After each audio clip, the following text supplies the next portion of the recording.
নমস্কার বন্ধুরা, সকলে কেমন আছেন? নিশ্চয়ই ভালো আছেন।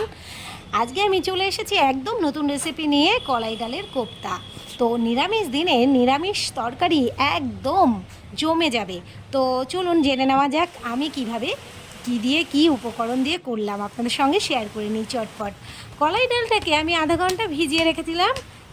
150 গ্রাম কলাই ডালটাকে আমি আধা ঘন্টা ভিজিয়ে রেখেছিলাম। তারপরে আমি এটাকে 2 ইঞ্চি আদা কুচি আর 4টে কাঁচা লঙ্কা দিয়ে আমি ভালো করে পেস্ট করে নিয়েছি। এর মধ্যে লবণ হলুদ মিক্সড করে রেখে দিয়েছিলাম। এইবার আমি এদিকে একটা মশলা করে নিয়েছি। 1 চামচ গোটা জিরে, 5টা কাঁচা লঙ্কা, 2 ইঞ্চি আদা কুচি দিয়ে একটা মশলা করে নিয়ে তার মধ্যে আমি 1 চামচ হলুদ আর 1 চামচ কাশ্মীরি লঙ্কার গুঁড়ো মিক্সড করে রেখে দিয়েছিলাম।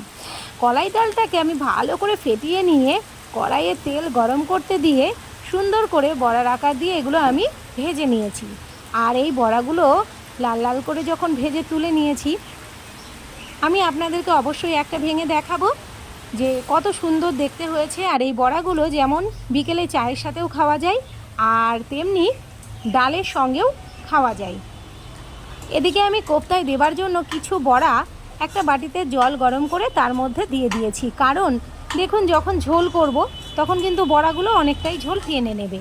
তাই আমি সেই ঝোলটা যাতে টেনে না নেয় আর ঝোল যাতে কম না হয় সেই কারণে একটু জলের মধ্যে চুবিয়ে রেখেছিলাম।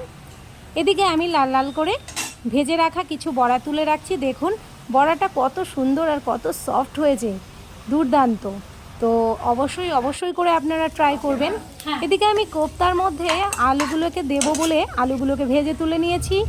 আর ওই ভেজে রাখা আলুর তেলের মধ্যে আমি দিয়ে দিয়েছি 5 ফোড়ন, শুকনো লঙ্কা, তেজপাতা।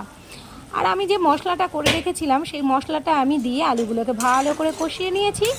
কষানোর পর তেল ছেড়ে দিলে আমি বড়াগুলোকে যে জলের মধ্যে রেখেছিলাম সেই জল সমেত বড়াগুলোকে দিয়ে দিয়েছি। এবার ঝোলটা ফোটার অপেক্ষায়। ফুটে গেছে ঝোল, আমি ঘি দিয়ে সুন্দরভাবে নামিয়ে নিয়েছি। দেখুন কি সুন্দর দেখতে হয়েছে, খেতেও অপূর্ব টেস্ট হয় এই কোপ্তা। তো আপনারা অবশ্যই ট্রাই করবেন, আর কেমন হলো অবশ্যই কিন্তু কমেন্ট করে জানাতে ভুলবেন না। সবাই ভালো থাকবেন।